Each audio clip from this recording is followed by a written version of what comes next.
Esther, I sometimes feel as if I've given birth to this island.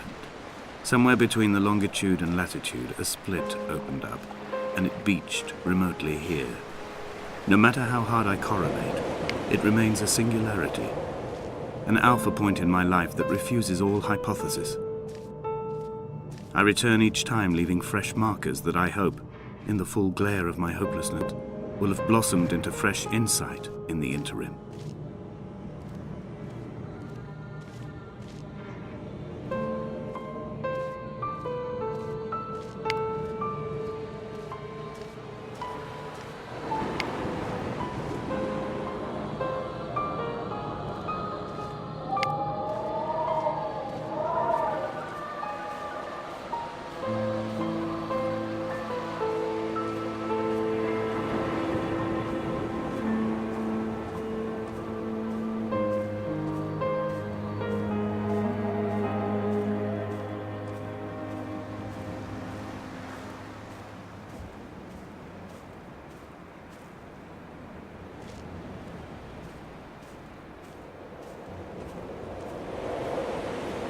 Donnelly reported the legend of the hermit, a holy man who sought solitude in its most pure form.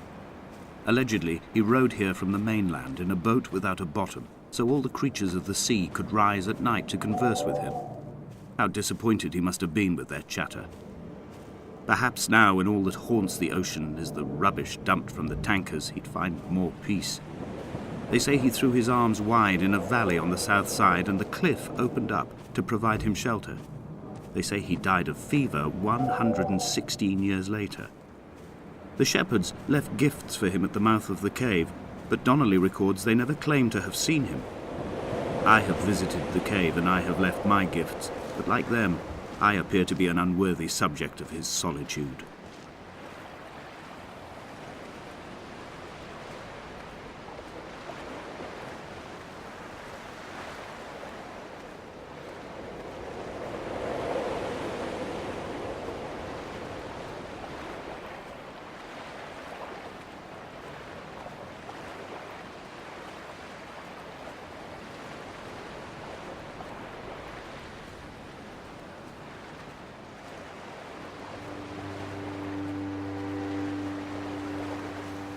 There was once talk of a wind farm out here, away from the rage and the intolerance of the masses. The sea, they said, is too rough for the turbines to stand. They clearly never came here to experience the becalming for themselves. Personally, I would have supported it. Turbines would be a fitting contemporary refuge for a hermit. The revolution and the permanence.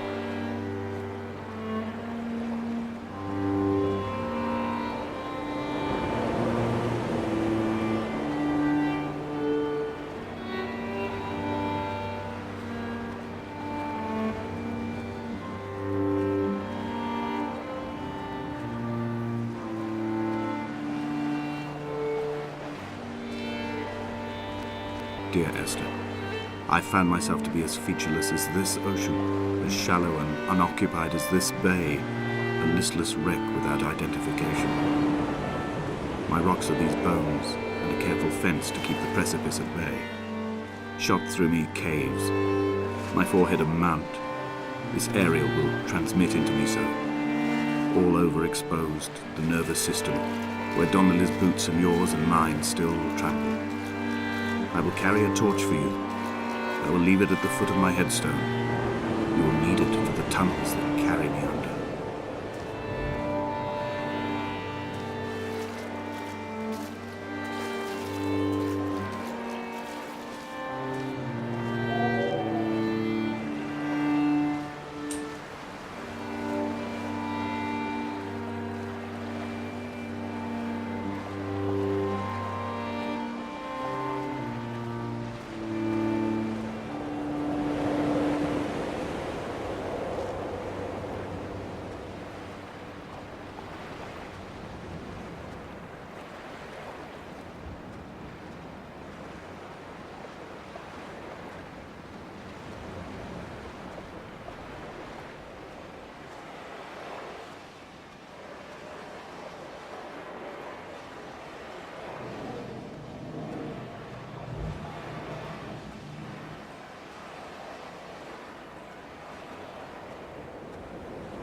The mount is clearly the focal point of this landscape. It almost appears so well placed as to be artificial. I find myself easily slipping into the delusional state of ascribing purpose, deliberate motive to everything here. Was this island formed during the moment of impact?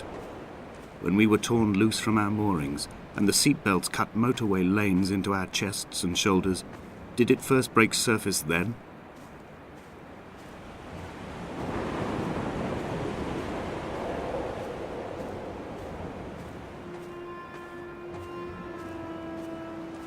When someone had died or was dying, or was so ill they gave up what little hope they could sacrifice, they cut parallel lines into the cliff, exposing the white chalk beneath. You could see them from the mainland or the fishing boat, and know to send aid or impose a cordon of protection, and wait a generation until whatever pestilence stalked the cliff paths died along with its hosts.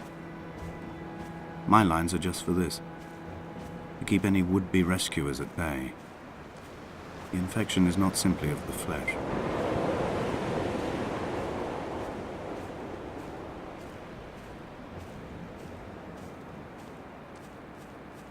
I quote directly, "A motley lot with little to recommend them. I have now spent 3 days in their company. That is, I fear, enough for any man not born amongst them. Despite their tedious inclination to quote scripture, they seem to me the most God-forsaken of all the inhabitants of the outer isles. Indeed, in this case, the very gravity of that term, forsaken by God, seems to find its very apex. It appears to me that Donnelly, too, found those who wander this shoreline to be adrift from any chance of redemption. Did he include himself in that, I wonder?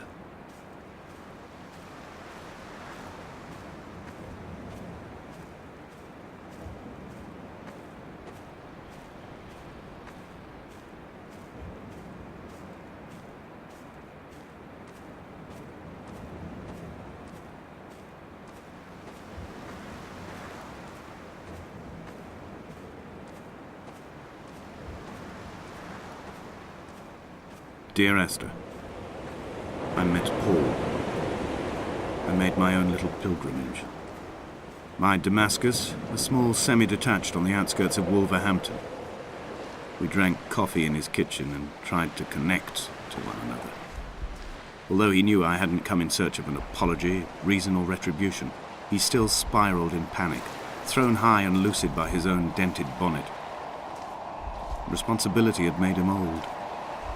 Like us, he'd already passed beyond any conceivable boundary of life. I would leave you presents outside your retreat in this interim space between cliff and beach. I would leave you loaves and fishes, but the fish stocks have been depleted and I've run out of bread. I would row you back to your homeland in a bottomless boat, but I fear we would both be driven mad by the chatter of the sea creatures.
He still maintains he wasn't drunk, but tired. I can't make the judgment or the distinction anymore.